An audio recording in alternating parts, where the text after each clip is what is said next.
Good morning, good afternoon, good evening. Welcome to another episode of the Not Your Enemy Speak Out session. I'm your boy, Mr. Jared White, with the lovely Shannon Reynolds. How are you doing today? Hey guys, how are you? I'm good. Yeah, are you enjoying your Saturday? Happy Saturday. Happy it's Saturday. Oh, we have another great interview with another exciting person on the show. We have known her, first of all, another Temple alum. Let's get into that. And we've known Aida now for another 13 years. I think this is another person that we've known forever. We're not gonna age ourselves, but yes. We won't. Yes, Aida is in the building today. She is our short best friend. She is also the host of Live with AI. I think she's just an all around great person with just great perspectives on what's happening in the world around us. And it was just important to have her on the show just to have some commentary on 2020, this fuck year that it's been. And just really have some commentary on it. So Aida, welcome to the show. So happy to have you here. So much for having me. I'm so excited for our conversation. I've been watching you guys grow a Visionary CCB, and I'm rocking my shirt. I know y'all can't really see it, but here it is because the shirt is popping. I'm loving this. I've gotten so many compliments on it already on my hangouts and VCs with clients. So definitely promoting you guys in every space any place I take up space. I'll just say that. So we love that. We appreciate that. How are you doing today? How are you feeling? Feeling good? I'm feeling good. Like I said, Mars is in retrograde, so I'm trying to be mindful of my energy. I'm in Aries. Yesterday was an off day. I definitely found myself hitting a huge mental wall.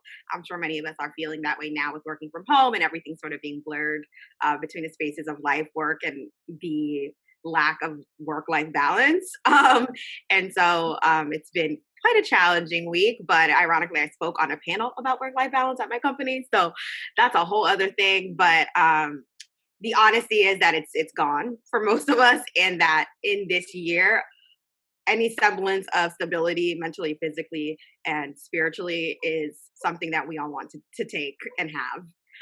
So yeah, that's where I'm at today. How about you guys? Whew. Yeah. I mean, that's a summary, but yeah, work-life balance. I feel like, me and Jared are starting a business. We can list all the stuff that I'm doing because clearly I just am I overwork myself. It's fine. I don't know how to take. You've always been this way, Shannon, since I've known you. I appreciate you. Yeah. I don't stop, and I have a 3-year-old, and like that's a job too. So tell us. It's a remind us. Yeah. I've always just looked up to Shannon with this because I'll be complaining about having a rough day, and here she goes with a 3-year-old and mommy duties and work and having other businesses. So I always take my hat off to Shannon for always showing up. I retire, y'all. So thank y'all, but it is tiring, and sometimes I have to remind myself to take a break because then I just burn out. Yes, it's never pretty when I burn out. So I'm learning. Yes, give yourself grace. And I know for Black women, it's hard to unplug because we are doers, makers, and shifters. So I'm definitely urging us to really, really hone in on self-care. And I know self-care has been capitalized by all non-Black people, but I think that it is something that is tried and true for us. It's the only way we've gotten to where we've gotten so far. So as a Black woman to another Black woman, girl, you rock, and you deserve space to take care of yourself and unwind. So yeah. Thank you. Amen to that. Look at off to a great start today. It's that Fenty's just giving me all this energy. There we go. What's giving you energy? This Fenty lipstick, y'all, because I had to rock Black brands today. I got Juvia's Place on my face. I got my Fenty lip balm. Fenty down. Got it too. So we over here repping Black all the way down, down to the socks. After the jacket though. But I'm gonna get me a Black-owned brand that does leather. So if anybody knows anybody who does premium leather, please reach out. I'm gonna get this Tim K pop in, and then I'll get you some leather pieces. Yes. But yeah, I'm so excited. Perfect. I'm so excited for this conversation. It's so timely too. Good. Well, we wanted to start off just coming off of the back of just the conversation that you and Shannon just had. How is it being a Black woman in today's social climate? Like, how have you been doing, and how are you doing? I'm maintaining. I'll be honest, and I've been brutally honest in ways I never thought I'd be with non-Black people about my space and sort of where I'm at mentally. But I have been pulling back. I mean, I'm very vocal about activism, and I always speak up and for Black women first and Black children. So, any marginalized groups, to be honest, I am always advocating for. And I think sort of having to rewatch and be re-traumatized as much as we've been in 2020, especially in the summer months through, I mean, till now, it's sort of been a continuum of harm and just an overwhelming sense of rage.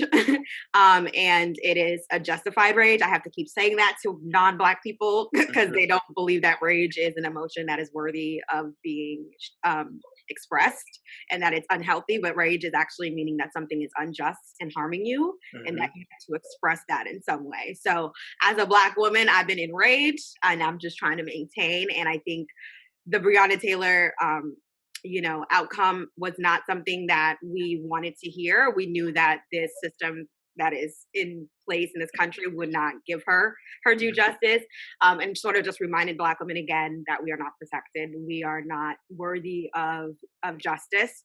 And also just watching what's played out with Megan Thee Stallion in the press, and watching even our own community sort of vilify her and sort of patronize her in her harm has been just again another rehashing of harm, and just again reminding me that like Black womanhood is what I stand for first, and I'm gonna need to make sure my sisters and I are good. Okay, so that's where I'm at.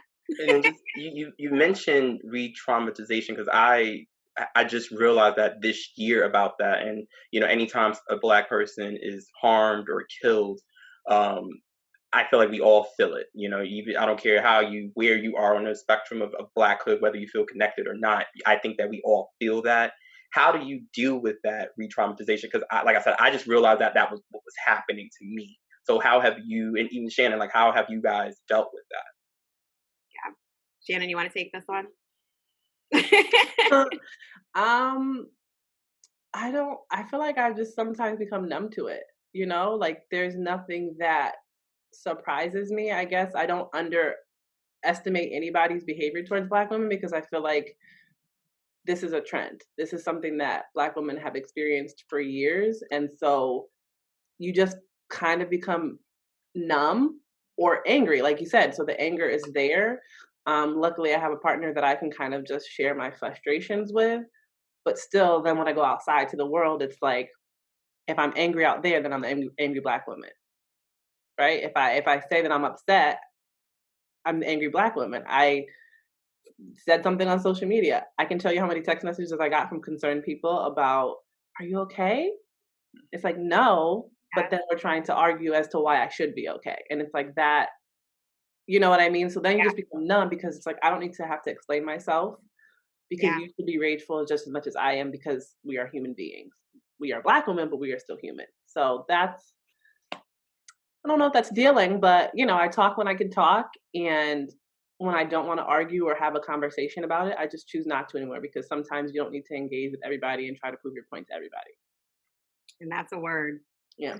Yes, definitely choose your battles. And I think I've said this. I was like, I'm no longer engaging with people who lack the decency to understand this is a human crisis, and this is a human matter at its core. So I just negate those conversations and build with those who are building.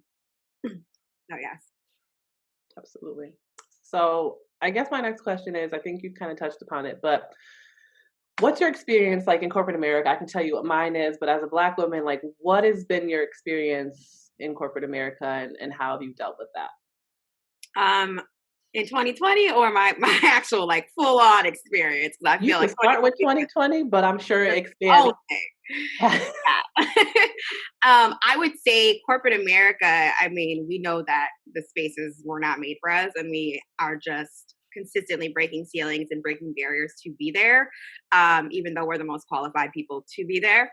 Mhm. So I will just say that like my corporate America sort of chapters have been sort of first co-opting to the structures at play in my 20s and early 20s, coming out of college, and also starting out in the workforce in the first recession, because we're in one right now, and really having to play the role and really be the brightest star. And that for me was co-opting to white corporate culture, Mhm. and it worked in my favor until it It didn't. And I think it didn't because I really in my mid 20s and late 20s really realized that it wasn't authentic to who I am. So I just started being black as fuck, excuse my French, on this show. But I just decided that I was going to be Aida, and whoever was hiring me, what teams I was working for, and what brands I was amplifying were respectful of my womanhood, especially as a black woman first, and the way I showed up in the workplace. And so I really made it clear to bosses, like even in interviews, I'd be like, listen, if you are not okay with me pulling up with natural hair or being vocal about these sorts of virtues and activism and the way I feel about the world and how much I want it to be better for women and people who look like me, you likely should not hire me because that's not going to stop the moment you give me a title and some coins, okay? Because that's literally just that's helping me have stability financially to then be more organized and have more impact in those spaces, right? Because one literally lends to the other. So for me, it's been a challenge, and I know for many people they are still doing, sort of the co-opting, and I get it.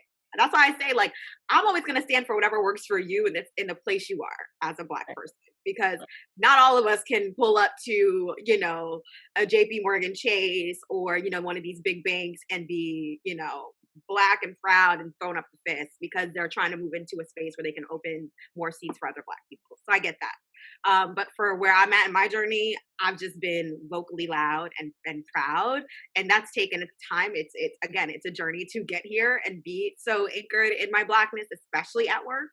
But it's something that, especially 2020, blew the lid off for a lot of people that I didn't even see, making that shift. Because I'm seeing people who I know have been sort of in that framework of like, I'm just gonna keep my head down.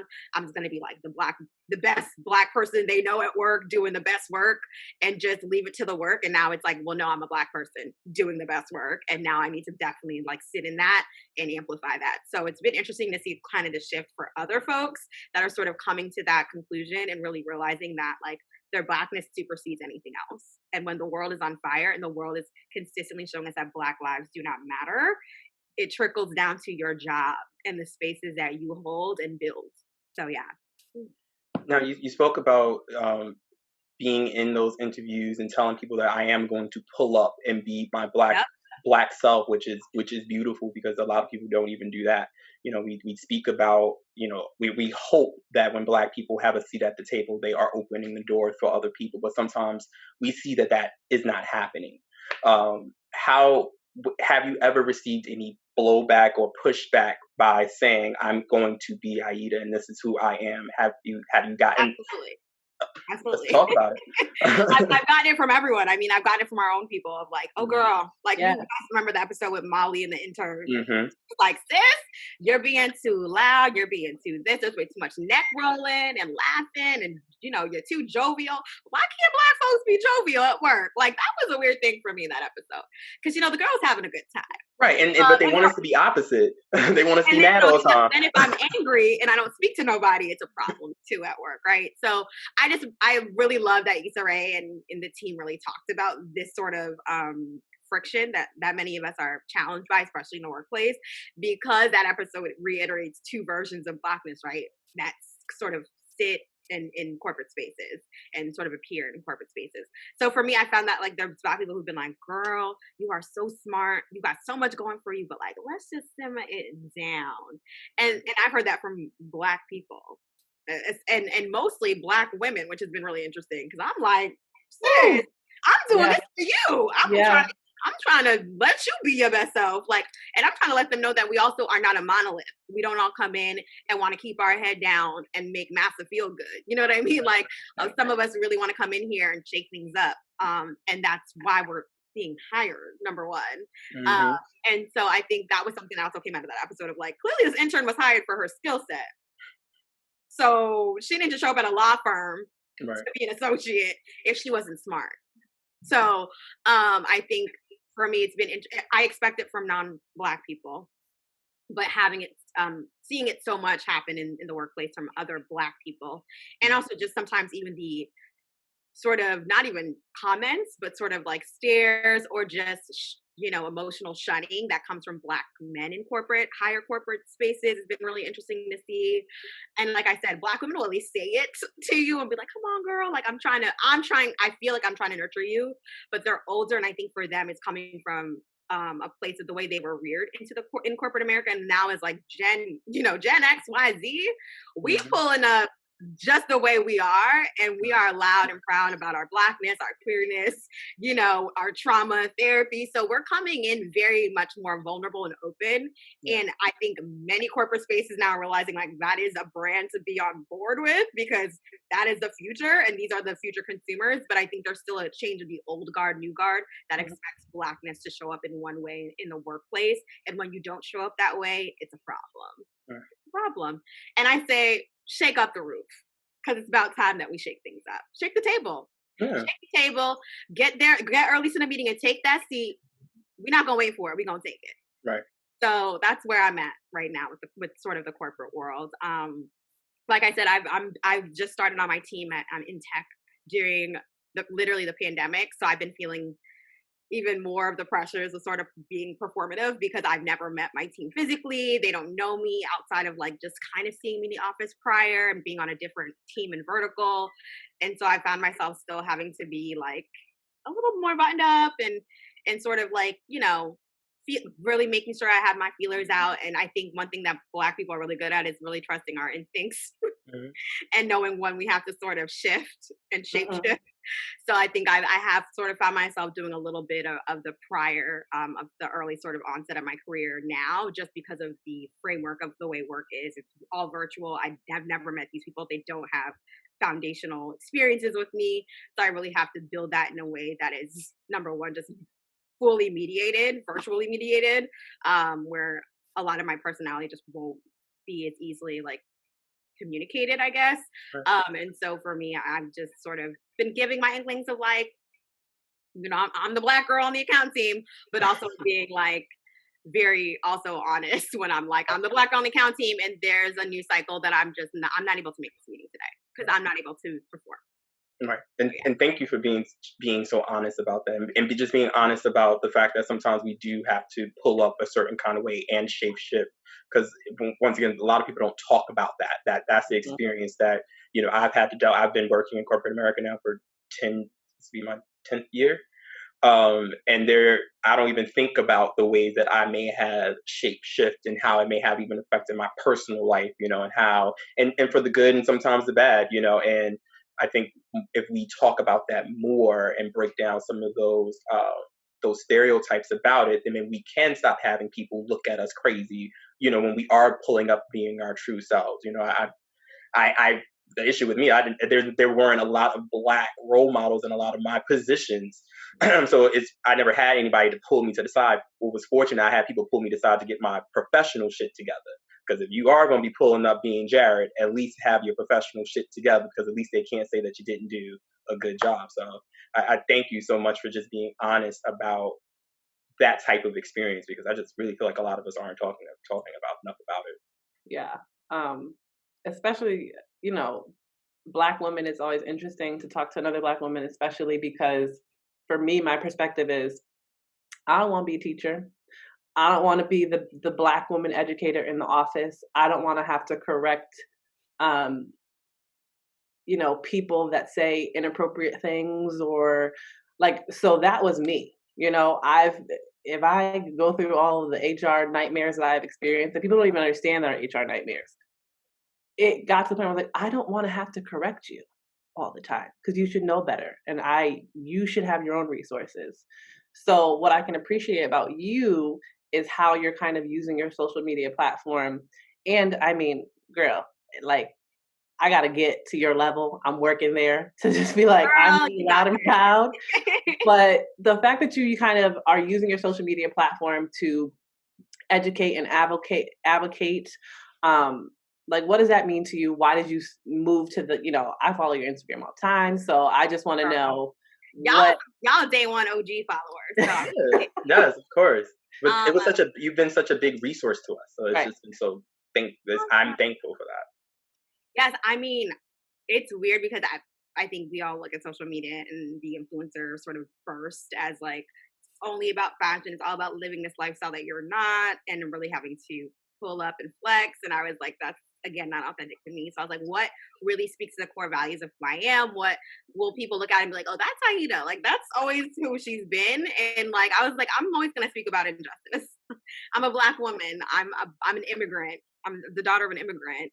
I understand it from so many lenses, and so for me, it's always felt authentic to really promote and speak about the things that are happening here in America, but also globally, because all of it is so intertwined. But for me, it was a challenge at first. I was like, "Oh, I love fashion. I'm just gonna post fashion pics and serve y'all styles and looks." And I was like, There's so much more substance to me. How do I show that, and how do I communicate that with the community that follows me? And it's baked into sort of who I am. And so it's a little mix of everything, but really also really honing in on things that matter, from like voting rights, suppression, to how do we show up for Black lives most importantly, but also how do I call out my friends, because I have followers that are not black, so I'm putting them on check all the time in my stories Mhm. to let them know that like I see you, and I'm also going to post about how you can pull up. So Right. um I'm using it as a way to also just champion thoughts that I just can't put together best, because there are so many beautiful thinkers, especially on IG, and just creatives that are doing brilliant things like the both of you, that I can also leverage, and in an audience that is already baked into these themes and these virtues that all of us are holding in the highest regard, as we sort of work and to promote a better society for us to live in. So I think for me it's been easy to sort of lean into that activism hat, and promote others voices who really are the speakers and the experts in this, because I don't ever want people to think I'm an expert. I'm always someone who's like, I'm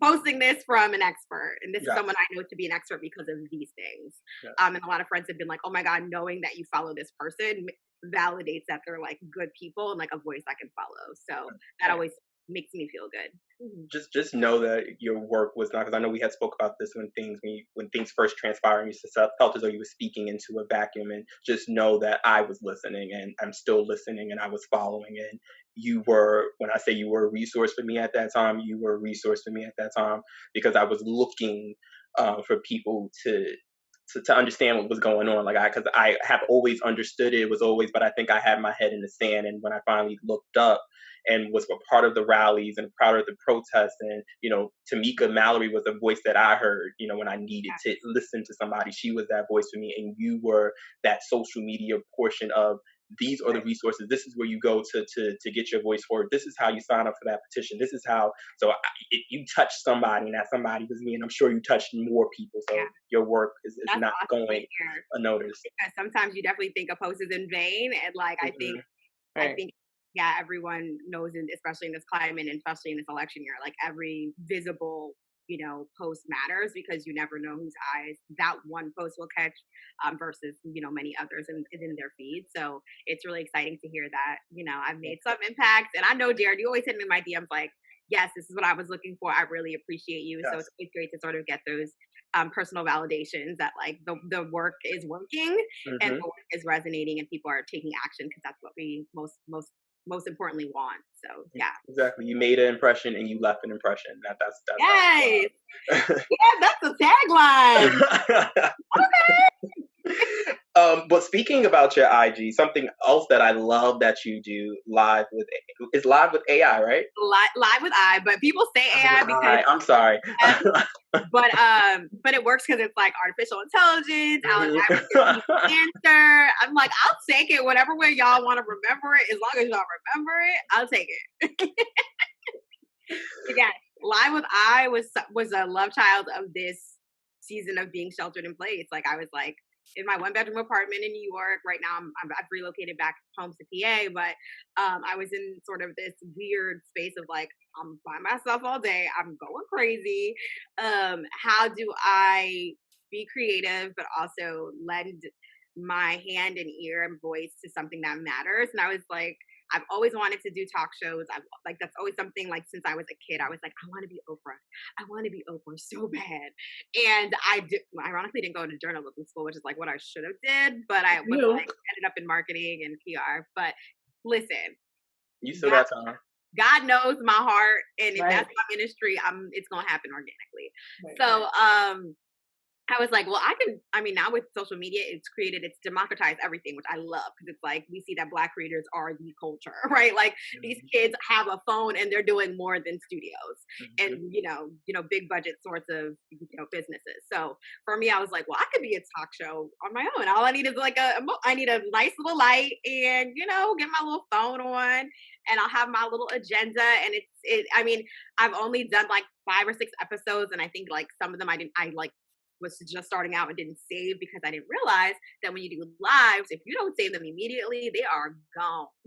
They are gone in the ether. So you can find some of those episodes on I Love That at AI Love That on Instagram. But that was just something that I was like, let me lean into this moment. People are home. I can capture an active audience because they're bored. And I just decided to also go into a passion that's been put on the back burner because life happens and we forget like our childhood passions are still important and that there's a reason why that urge and that desire is still in us. And I think that's something that I've been finding even more as just a guiding light in sort of this moment of like who am I and what is the core of who I am and like what have I always longed for now that everything has settled and there's so much quiet. Like so that's where sort of this vision came from. Just sort of leaning into that inner child and being like, I want to do this thing and I have friends who love me and they'll watch. So yeah. There we go. Yeah. I mean, first of all, I want to say that you have the voice, you have the talent to do your own talk show. So we're going to just speak that into existence now. So Yes. if you want to That's my next career shift, dive y'all. with I'm I, keeping it out there. I'm gonna start doing some red carpets once they're back open. You know what I'm saying? and the So, personality, it's just like yeah, like you you're just got it. the light, you feel it. thank you guys. That means so much to me because sometimes I feel like I'm totally like awkward black girl. I love that show by Issa Rae also. You guys should watch Again, the original because it's actually really amazing. And she did that on her own budget. I think in partnership with Pharrell. But I feel like an awkward black girl sometimes. I'm like, hold up, that's a valid black. She's still a black girl, and there's so yeah, many of us. And so for me, it's good to hear that like I resonate, even though in my bones I feel like I'm a little bit awkward. But I think that's what makes me more human and more relatable. So Yes. yeah.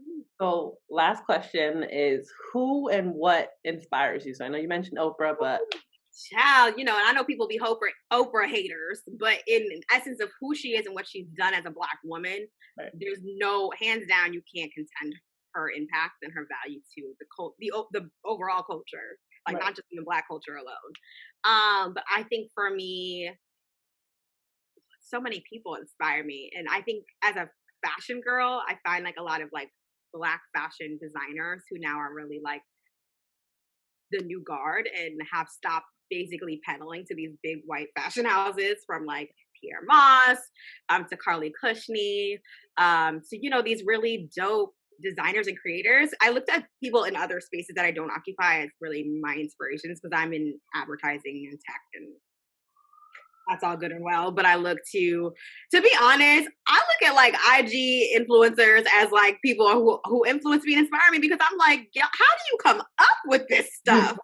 Like Reggie Ray in his videos, I be screaming. I'm like, this man is just taking products in his home and replicating people's comedic videos and this is brilliant content and it's getting millions of views.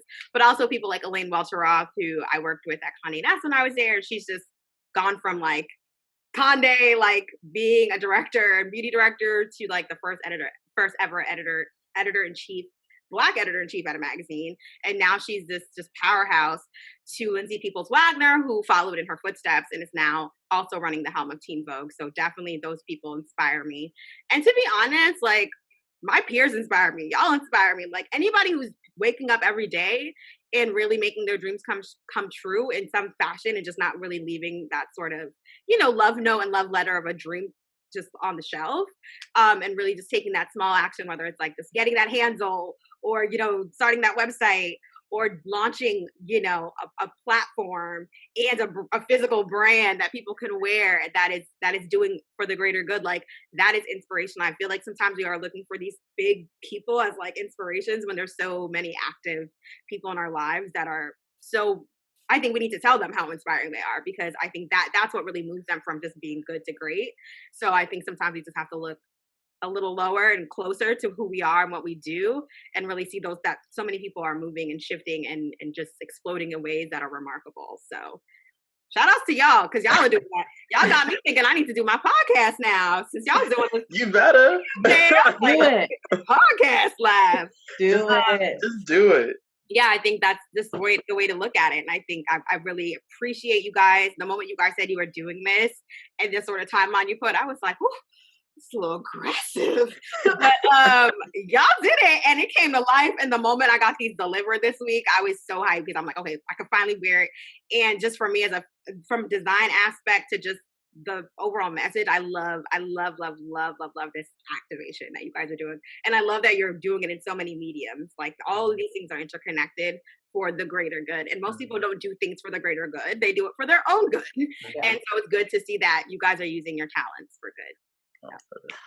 Thank you so much. We appreciate you, and we thank you so much for just being y'all. And I'm excited to promote this. I told everybody, I was like, I'm doing a talk show this morning.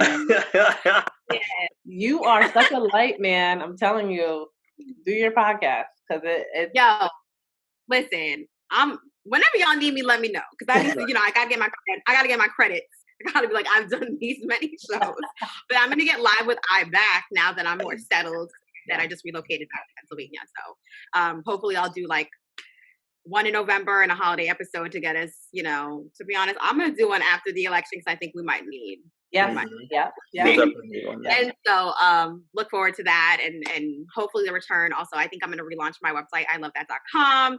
So I'm really looking to get those creative juices flowing back again. I think being sheltered in place reminded me that like I have so much talent and I'm not using it in the ways that God intended, and he gave them to me for a reason. So yeah. Amen to that. Let the people know where they can find you one more time. I know you said some things, but let them know where to rattle it off to us again. Let us know. Y'all can find me at I Love That on Instagram. I Love That on Twitter, even though I don't really tweet, but follow me there. I'll follow you there. You can also find me on Pinterest, and my Pinterest is a little more complicated. It's at AIIDAA_. I actually work there, so it's a little more complicated. I had to make it a little more creative. Also love Pinterest. Everybody should be on Pinterest. I just want to promote that because we're doing really great things for diverse content and just launched our creators program. So where else can you find me? I think that's it. Oh, and clearly my website relaunching in 2021. Oh my God, 2021. Already. At www.ilovethat, AILOVETHAT.com. We'll be relaunching in 2021. So really exciting time. And Live with Eyes is always on Thursdays at 8 o'clock. So I'll be sure to promote that for my next session. Yeah, thank you guys so much for having me. This is like my morning coffee this Saturday. Like it's got me jolted. I'm ready to like go out to Target and really crush it. Mm-hmm.